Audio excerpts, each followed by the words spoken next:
الشيطان الرجيم بسم الله الرحمن الرحيم يا أيها الذين آمنوا استعينوا بالصبر والصلاة إن الله مع الصابرين صدق الله العظيم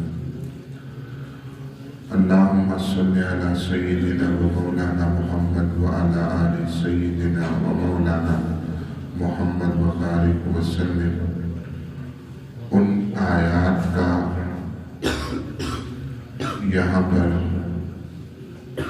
ذکر کیا جا رہا ہے اور اس کا ترجمہ آپ کے سامنے تفسیر مختصر سے بیان کی جا رہی ہے، جس میں خاص طور پر اللہ تبارک و تعالیٰ نے اہل ایمان کو مخاطب کیا۔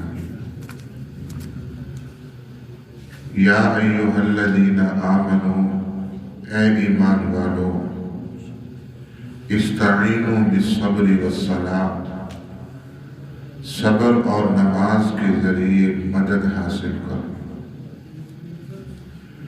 جب بھی کوئی مصیبت پریشانی آئے تو ایک صبر کا دامن مت چھوڑنا اور ایک نماز کو مت چھوڑنا۔ صبر کسے کہتے ہیں؟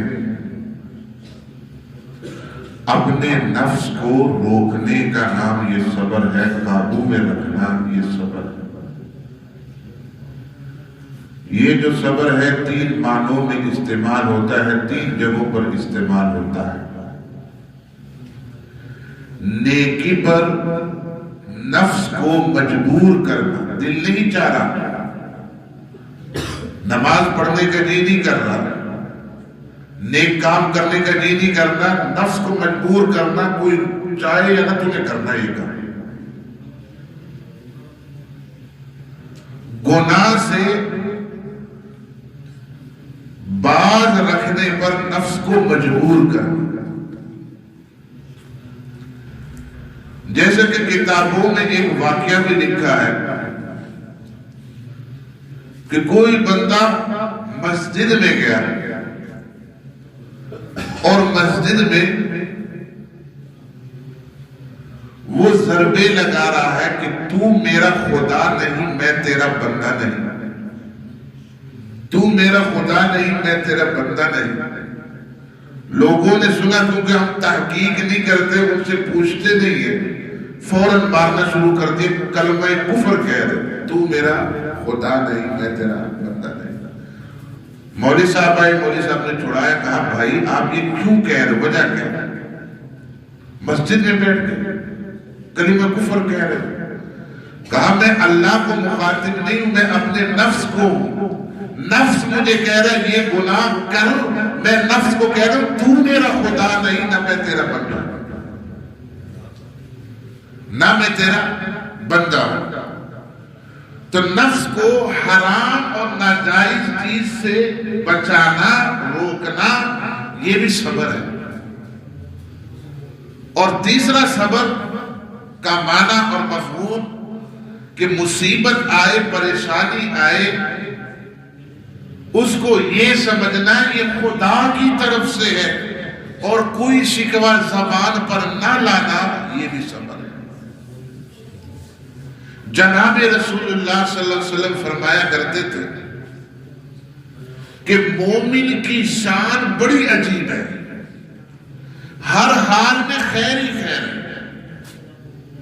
صحابہ نے پوچھا یا رسول اللہ وہ کیسے؟ فرمایا اللہ کوئی نعمت دے دے تو وہ کرتا ہے اللہ تیرا شکر ہے، اس پر بھی اجر ہے، اور کوئی نعمت اس سے چھن جائے یا مزاج کے خلاف کوئی بات پیش آئے اور یہ اس پر صبر کر لیتا، اللہ کے لیے اس پر بھی اجر ہے۔ جناب رسول اللہ صلی اللہ علیہ وسلم فرمایا کرتے تھے کہ قیامت کے دن اللہ تبارک و تعالی آواز لگوائیں گے، فرشتوں سے اللہ آواز لگوائیں گے کہ صابرین کہاں ہیں، صبر کرنے والے، صبر کرنے والے کہاں ہیں؟ تو سارے صبر کر، جنہوں نے صبر کیا ہوگا مشکلات پر، مصیبتوں پر، اور اپنے آپ کو مجبور کیا ہوگا نیکی پر، تو وہ سارے کھڑے ہو جائیں گے۔ اللہ فرمائے گا جاؤ بغیر حساب و کتاب کے جنت میں چلے جاؤ. اور نبی علیہ السلام نے جو خطبہ استقبال رمضان کا فرمایا تھا اس میں بھی فرمایا آپ نے وَهُوَ شَهْرُ الصَّبْرِ، یہ جو مہینہ ہے یہ صبر کا مہینہ ہے.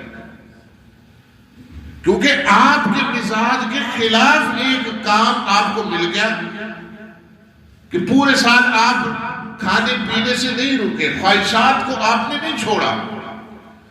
اب اللہ کا حکم آگے چھوڑ دو. اب آپ چھوڑ رہے ہیں، نفس نہیں چاہ رہا، آپ نفس کو مجبور کر رہے. حضور فرماتے ہیں وَهُوَ شَهْرُ الصَّبْرِ، یہ صبر کا مہینہ ہے. آگے فرمایا صبر پر ملے گا کیا؟ حضور فرماتے جنت ملے گی. صبر پر ملے گا کیا؟ جنت ملے گی. امام زین العابدین رحمت اللہ علیہ نے صبر کر کے دکھلایا. یہ وہ امام زین العابدین ہے کہ سیدنا حسین رضی اللہ تعالیٰ کا جب سارا خاندان کربلا میں کٹ رہا تھا، یہ واحد شخص حضرت حسین کے صاحبزادے بچے جس سے پوری دنیا میں جو حسینی نسل جو چلی ہے وہ ان سے چلی ہے، امام زین العابدین سے. یہ بچ گئے تھے.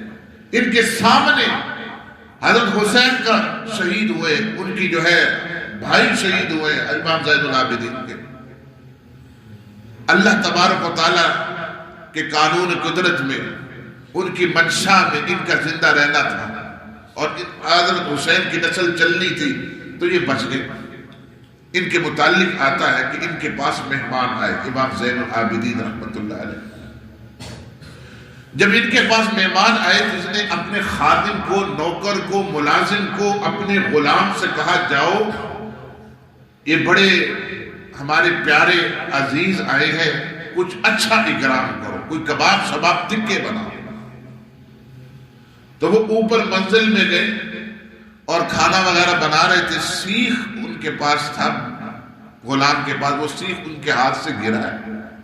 نیچے ان کا بچہ آرام فرما رہا تھا، اس کے پیٹ میں پیوست ہوا.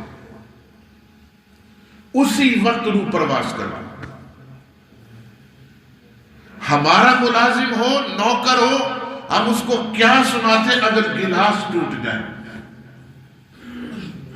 کوئی خلاف مزاج کام وہ کر لے جو آپ کے مزاج کے خلاف ہو، کیا سنائیں گے؟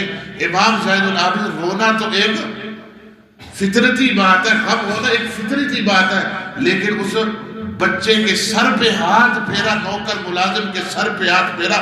بیٹا آپ پریشان مت ہو، بیچارہ کانپ رہا تھا کہ اب امام صاحب مجھے جو ہے قتل کروا دیں گے، قاضی کے پاس لے کے جائیں گے. صبر، انہوں نے جان بوجھ کے ایسا کیا ہے. فرمایا بیٹا میں نے تجھے اللہ کے لیے معاف بھی کر دیا، آزاد بھی کر دیا. اسے کہتے ہیں صبر. پریشانی آئے، مصیبت آئے، زبان سے کوئی ایسا کلمہ نہیں نکالنا کہ اللہ تعالیٰ ناراض ہو جائے. آگے فرمائے مصیبتیں آئیں گی، ایک صبر کا دامن نہیں چھوڑنا، ایک نماز نہیں چھوڑنی. جب بھی انبیاء کو کوئی مصیبت، کوئی کام پیش آتا، نماز کی طرف متوجہ ہو جاتے ہیں. آپ حدیث کی کتابوں میں پڑھتے ہوں گے کہ ایک نماز صلاۃ الحاجت بھی ہے کہ جب بھی کوئی کام پیش آئے آپ فوراً نماز کی طرف حضور متوجہ ہو جاتے. صحابہ کرام کو بھی متوجہ کرتے تھے، بلکہ تیز آندھی یا بارش بھی ہوتی تو نماز کی طرف متوجہ ہوتے. اللہ تبارک و تعالی مجھے آپ سب کو ان باتوں پر عمل کرنے